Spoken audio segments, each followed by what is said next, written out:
The crystal clink of silverware against fine china always made my skin crawl. It wasn't the sound itself, it was what it represented. The rehearsed smiles, the unspoken hierarchies, the way everyone at that long mahogany table seemed to perform for Grandpa like actors begging for applause. I sat at the far end, next to my cousin Emily, who had already started her third glass of Chardonnay, her laughter a bit too loud, her compliments to Grandpa a bit too sugary. The chandelier above us glittered like a crown of judgment, and the smell of roasted lamb and truffle mashed potatoes filled the room. I was 28, still trying to find my footing after leaving my corporate job. Grandpa, on the other hand, sat like an emperor at the head of the table, sharp blue eyes, hair silver as frost, a man who commanded rooms without raising his voice. He set down his fork, dabbed his mouth with a linen napkin, and then looked straight at me. "So, Lily," he said, his tone light, conversational, too light, too casual for what would come next. "How have you been spending your trust fund?" The room froze. Every fork, every chewing motion, every forced laugh stopped midair. Even the clock on the wall seemed to hesitate. "My what?" I asked, my voice almost breaking. Grandpa tilted his head slightly, amused. "Your trust fund," he repeated. "The one I set up for you on your 18th birthday. Surely, after 10 years, you found some way to enjoy $3.4 million. For a moment I thought I'd misheard him. I looked around the table. My mother's face went pale, like the color had drained straight through her pearls. My father shifted in his chair, cleared his throat, and took a sip of wine that looked more like an escape than a drink. I let out a nervous laugh. "Grandpa, I don't have a trust fund." The air thickened. He frowned, his fork halfway to his plate. "What do you mean you don't have one?" "I personally arranged it with the family lawyer, Douglas Reeves. Your parents were supposed to manage it until you turned 25. That was 3 years ago." My pulse thundered in my ears. I glanced at Mom.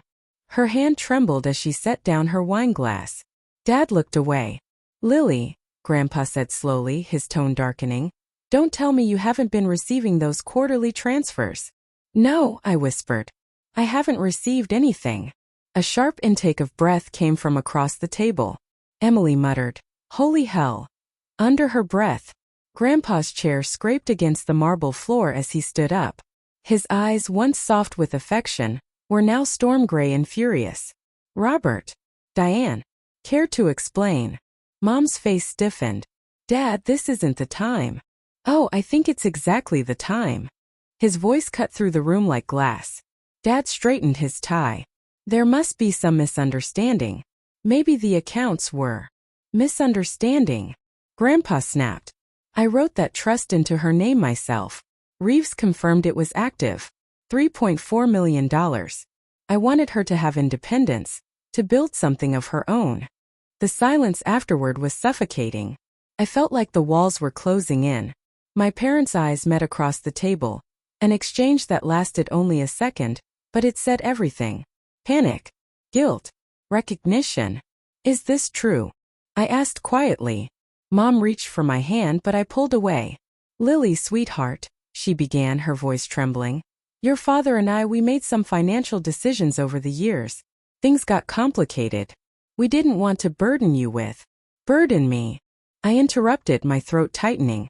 "You mean steal from me?" Dad slammed his hand on the table. "Watch your tone." Grandpa's eyes burned into him.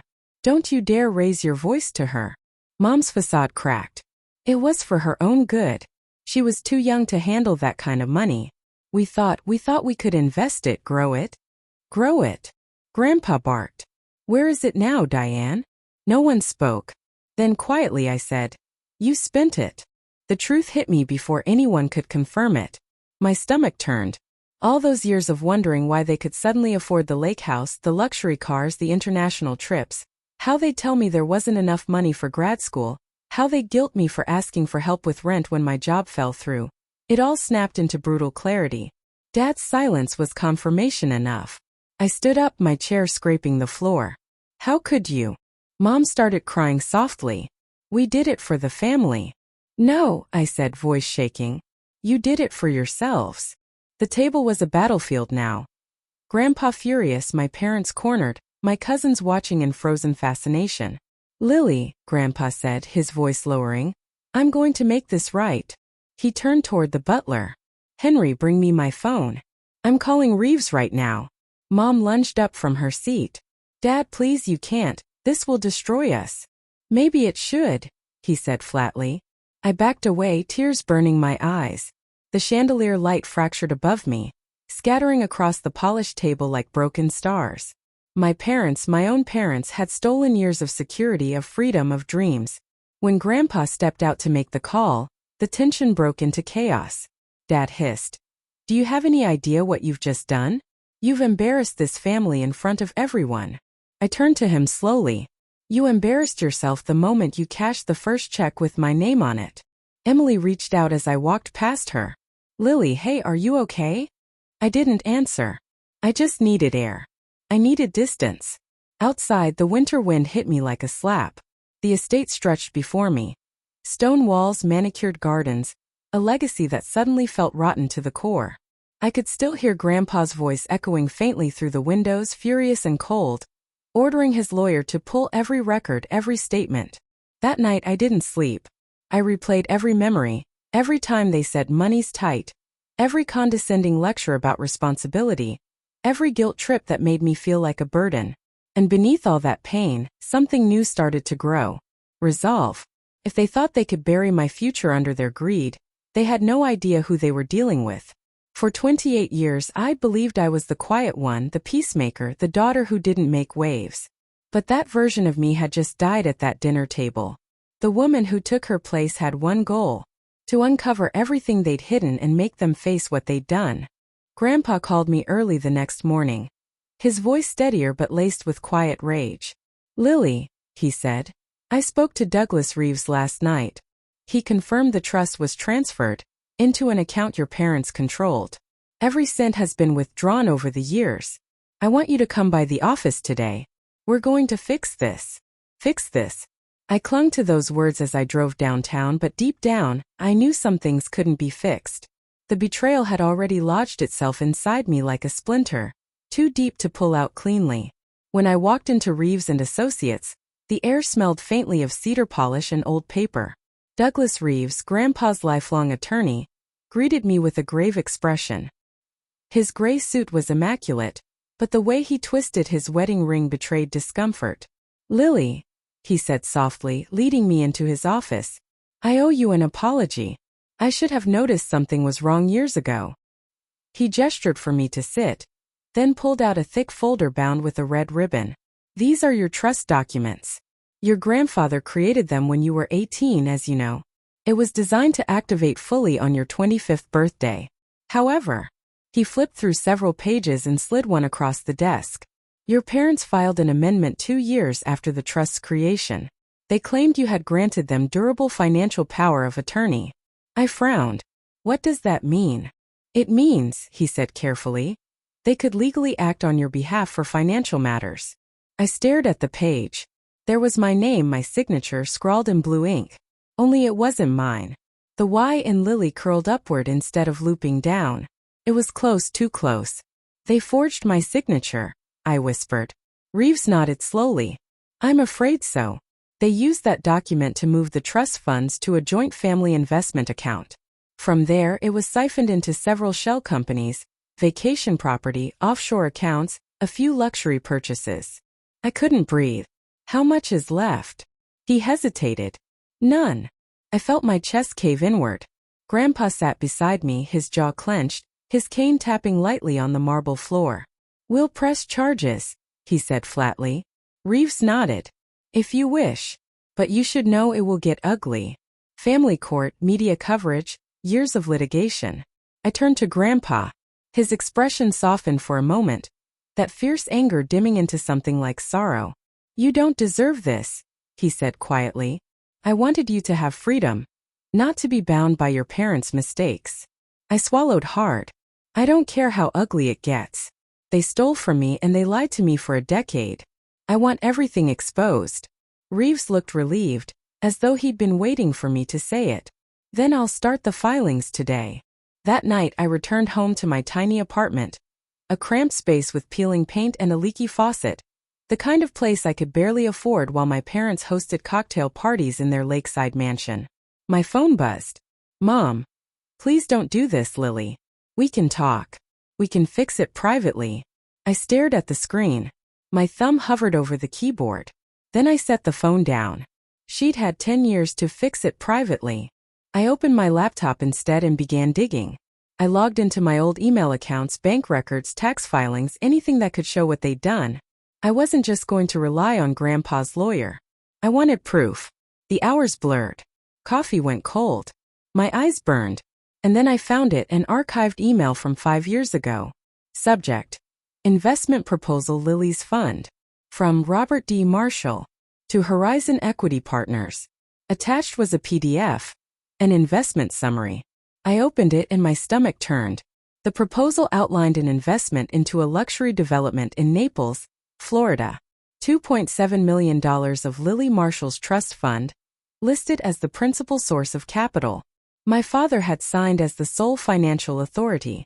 I scrolled to the bottom. The signature was there, my mother's too. Their greed was documented in black and white. When I finally closed the laptop, the room was silent except for the hum of my heater. I wanted to cry, but the tears wouldn't come. I was beyond tears now. What settled in was something colder. Determination.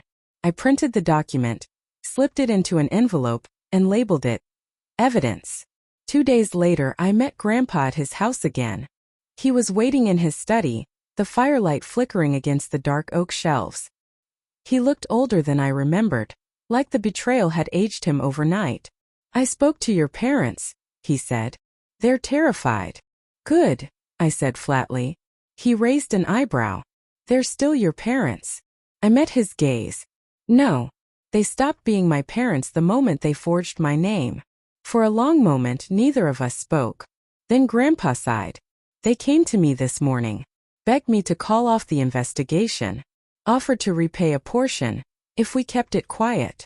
My throat tightened. How much? 300,000. I laughed bitterly. That's less than 10%. They think that's justice. They think it's mercy. His words hung heavy between us. He leaned forward, eyes sharp again. I refused, of course.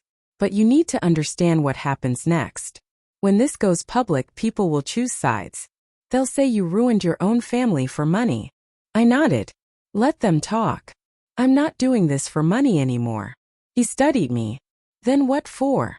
I exhaled. For truth. For every time they made me feel like a failure while living off my future. For every lie they told while smiling to my face. For the version of me that trusted them. Grandpa's lips curved slightly. Then we're in agreement. He handed me a folder, legal drafts, statements, copies of forged signatures. You're about to start a war, Lily. Make sure you finish it. That night my phone rang again. This time it wasn't Mom. It was Emily. Hey, she whispered. I probably shouldn't be calling, but you need to know something. My chest tightened. What is it? She hesitated. Aunt Diane and Uncle Rob, they're meeting with someone tomorrow. At the bank. I overheard them talking about moving accounts offshore before the lawyers freeze everything. I gripped the phone. What time? 10 a.m. Thank you, I said, my mind already spinning. Lily, she said softly, be careful. They're desperate. Desperate people do stupid things. When I hung up, I sat in the dark for a long time, the city lights flickering through the blinds. Desperate people do stupid things. She was right. But what my parents didn't realize yet was that I wasn't the naive girl they'd stolen from anymore. I was ready to be desperate too. Only smarter. The morning air was sharp enough to bite. I parked across the street from Sterling National Bank, my pulse thudding against the steering wheel. The city was already awake, horns blaring, coffee carts steaming, but all I could hear was my own heartbeat. At 9:55 a.m., a black Mercedes pulled up to the curb. My father stepped out first, dressed in his usual navy suit, tie knotted too tightly as if control could be worn like armor. My mother followed, hiding behind oversized sunglasses, clutching her purse to her chest. They didn't see me. I watched as they disappeared through the revolving glass doors. A rush of cold anger surged through me. 10 years of betrayal, walking into a bank like it was just another errand. I texted Emily. They're here. She replied instantly, be careful. Grandpa's lawyer filed for a temporary injunction this morning. The bank's been notified. Good. That meant they wouldn't get far. I stepped out of the car, every nerve alight, and crossed the street. Inside, the air was cool, scented faintly of lemon polish and fear. I spotted them near the private banking office, talking to a manager. My father's smile was strained, his voice too polite. My mother's hand fluttered nervously at her throat. I waited until the manager walked away before approaching. Moving something? I asked, my tone light, almost conversational. They both turned. Mom's face went white. Dad's mask cracked for a split second before snapping back into his practiced composure. Lily, he said tightly, this isn't the place. Oh, I think it's exactly the place. The banker returned then, holding a folder. His eyes darted between us, clearly sensing the tension. Mr. and Mrs. Marshall, there seems to be an issue with your account. Legal correspondence has placed a hold on all transfers pending investigation. Dad's jaw flexed. What investigation? The banker hesitated. It appears your daughter has filed a formal financial inquiry under legal representation. I folded my arms, meeting my father's glare head-on. You didn't think I'd just let you launder the last of my money, did you? Mom's eyes filled with tears. Lily, please. We can fix this. No, Mom. You can't fix this. You can't cry your way out of this one. Her lips trembled. We didn't mean for it to go this far. My voice cracked as the fury finally broke through. You forged my name. You spent my inheritance. You lied to me for years. How far was it supposed to go? Dad leaned in close, his voice low and venomous. You're making a fool of yourself. You think you can win against us? Against the reputation we've built. I met his glare, calm but ice cold. Watch me. Behind us, the security guard began to approach, sensing the tension. The banker cleared his throat nervously. Perhaps we can continue this conversation in private? But my father was already storming out, my mother scurrying behind him. I followed them outside. The bright winter sun reflected off the glass, blinding and cruel. Dad turned on me. You're destroying your own family. I took a step closer. You destroyed it the moment you stole my future. He opened his mouth to retort, but Grandpa's car pulled up then. A black town car, discreet and elegant. When the door opened, he stepped out with Douglas Reeves at his side. The sight of him made my parents freeze. Grandpa's cane struck the pavement with deliberate precision as he approached. Robert. Diane. His voice was low but thunderous in its restraint. Do you have any idea how much shame you've brought to this family? Mom's tears came fast. Dad, please. We didn't mean. Enough, he snapped. I've spent a lifetime building this name, and you've stained it with greed. Lily trusted you. I trusted you. Dad's voice broke through, rough with anger. You think you're some saint, old man? You pit us against each other. Your approval's the only currency that ever mattered. Grandpa's expression hardened. Don't project your failures onto me. You stole from your own daughter. Dad laughed bitterly. We gave her everything. Her education, her home.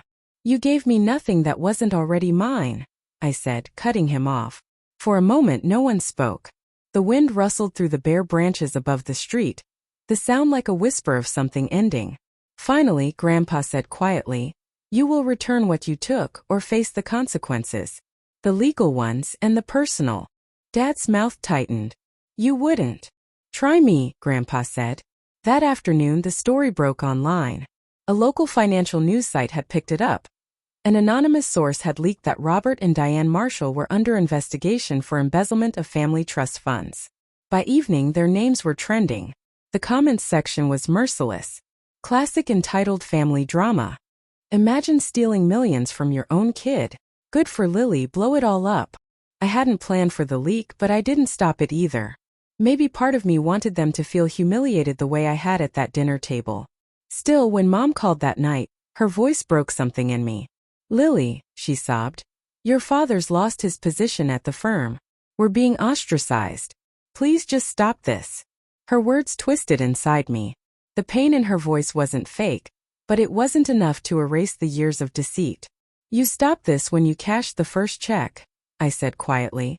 Don't put this on me. There was silence. Then softly. You sound just like him. I froze. Like who? Your grandfather, she whispered. Cold. Self-righteous. Cruel. I wanted to argue, but the words caught in my throat, because deep down I knew she wasn't entirely wrong. The following week was a blur of court filings, news calls, and lawyers. Grandpa was relentless, his influence making things move faster than I expected. My parents' accounts were frozen, their properties under audit, but victory didn't feel like I thought it would. Late one night, I sat on my apartment floor, surrounded by legal documents and empty coffee cups. The evidence was everywhere, proof of their betrayal, but I didn't feel triumphant. I felt hollow. Revenge wasn't healing. It was just another wound. I picked up one of the old family photos from my desk. A beach trip when I was 9. Dad's arms around me, Mom's smile wide and genuine. Before the money. Before the lies. Had they ever loved me without condition? Or had love always been tangled up with control, image, greed? The line between anger and grief blurred until I couldn't tell them apart. The next morning Reeves called. There's been a development, he said. Your parents' lawyer reached out. They want to negotiate. Negotiate what? A full confession in exchange for reduced charges, and a repayment plan. Your grandfather's open to it, but he won't decide without your consent. I was silent for a long time. Then, tell them I'll hear them out. Because as much as I wanted justice, I needed the truth one last time straight from them. And deep down, a small terrified part of me wondered if I'd ever stop needing it. The conference room was too bright, too sterile for what was about to happen. Sunlight spilled through the floor-to-ceiling windows, washing the long oak table in gold. It was ironic, really, how much light there was for a meeting built entirely on shadows. My parents sat across from me, both smaller than I remembered. Dad's suit hung loose around his shoulders. Mom's makeup was heavier than usual, but it couldn't hide the dark circles beneath her eyes. Grandpa sat beside me, his cane resting against his chair, his expression a mask of control. Douglas Reeves stood by the window, flipping through a stack of documents. The hum of the city outside was faint, as if the world had receded to let our family finally face itself. Mom spoke first, her voice trembling. Lily, before anything else, we're sorry. I wanted to believe her. God, I did. But her apology felt like a script, like she'd rehearsed it in the mirror on the drive over. Dad's voice followed, low and deliberate. We made mistakes. We took from the trust believing we could repay it. We never intended to hurt you. I leaned back, folding my arms. You forged my signature. You lied for 10 years. You watched me struggle to pay rent while you bought lake houses. How exactly was that not meant to hurt me? Silence. Mom's hand trembled as she reached for the folder Reeves had set in front of her. Inside was a confession, typed, signed, notarized, admitting everything. Reeves cleared his throat. Mr. and Mrs. Marshall have agreed to sign full restitution documents. They'll liquidate their remaining assets to repay approximately $1.2 million, which is recoverable. The remaining funds are gone. Gone. The word hung there like smoke. Dad's jaw clenched. We're cooperating. That's what matters now. I let out a hollow laugh. Cooperating after being cornered isn't virtue. It's desperation. Grandpa shot me a look. Half warning, half sympathy, but I couldn't stop. I'd kept my pain bottled up too long. I believed in you, I said, voice cracking. Every time you told me to trust the family, every time you said, we're doing what's best for you, I believed you. And now all I see when I look at you is what I lost. Mom's tears finally came. We didn't mean for it to spiral. We thought the investments would come through. We thought we could fix it before you ever found out. I stared at her, searching for some flicker of truth behind the excuses. But all I saw was fear. Grandpa's voice broke through, deep and measured. You raised a daughter who deserved honesty. You gave her deceit instead. I hope you understand the cost of that. Dad looked at him bitterly. You think you never made mistakes, old man? You controlled everything. Us, our choices, even this family's damn reputation. Maybe if you trusted us, we wouldn't have had to lie. Grandpa's tone dropped to ice. You lied because you were weak, not because I was strict. The room went still. I glanced between them, father and son, two men who'd built their lives on pride. And suddenly, something inside me shifted. This wasn't just about the money. It never had been. This was generational rot. Control passed down like a family heirloom. Silence used as a currency. I realized then that if I didn't break it, I'd become just like them. Enough, I said quietly. They all turned toward me. I'm tired of the blame. The power games. The guilt. You all hurt each other and call it love. My voice steadied as I spoke. This isn't love. It's ownership. And I'm done inheriting it. Mom's face crumpled. What are you saying? I looked straight at Reeves. Finalize the confession. Process the repayment. But I'm withdrawing from the family trust, whatever's left of it. Grandpa frowned. Lily, that's not necessary. It is, I interrupted softly. You built your wealth on control, Grandpa. They built their lives on your approval. I've spent my whole life caught between it. I'm not doing it anymore. For a moment his expression softened, pride and regret flickering through those sharp blue eyes. Then he nodded slowly. Very well. Mom reached for me but I pulled back. Lily, please. We can make this right. We'll pay back what we can. I don't want your money, I said. I want my life back. Her hand dropped. The final signatures were made in silence. Pen scratching paper, the faint click of notary seals, the shuffle of documents. Each sound felt like another nail in the coffin of who we'd been. When it was done, Reeves gathered the folders and left the room. Grandpa followed him after a few moments, giving my shoulder a firm squeeze before walking out. That left the three of us, me, Mom, and Dad. For the first time my father looked human. Tired. Hollow. He said quietly, You'll understand someday. Families are complicated. You'll do things you never thought you'd do to keep them together. I met his eyes. Maybe. But I'll never understand stealing from your child and calling it love. He didn't argue. When I walked out of that building, the air felt different. Lighter somehow. The sunlight wasn't cruel anymore. It was cleansing. Weeks passed. The media attention faded. Grandpa restructured the family assets, cutting my parents out entirely. He offered to set up a new fund for me, but I refused. I wanted to build something of my own from nothing so that when I finally stood on solid ground it would be mine. I moved into a small studio overlooking the city. It wasn't much, but it was peaceful. For the first time in years I didn't wake up feeling watched. Some nights I'd still dream about that dinner. The moment Grandpa asked about the trust fund. The look on my mother's face when the truth surfaced. The shock, the betrayal, the silence that followed. But in those dreams I wasn't frozen anymore. I spoke. I fought back. I reclaimed what was stolen, not just the money but the truth. One evening months later there was a knock on my door. When I opened it, Grandpa was there. His cane in one hand, a small envelope in the other. I wanted you to have this, he said simply. Inside was a check, not for millions, not even close. It was for $25,000. The note attached read, Seed money. For your own beginning. No strings attached. I looked up at him, tears prickling my eyes. You didn't have to. I know, he said, smiling softly. That's why I did. He hesitated before turning to leave. For what it's worth, Lily. I'm proud of you. You broke the cycle. As the door clicked shut behind him, I sank to the floor, the check still in my hand. For the first time I didn't feel angry or hollow. I felt free. The money wasn't the inheritance I'd lost. It was the one I'd earned. Because the real trust fund wasn't the $3.4 million they stole. It was the trust one rebuilt in myself when everything else was gone.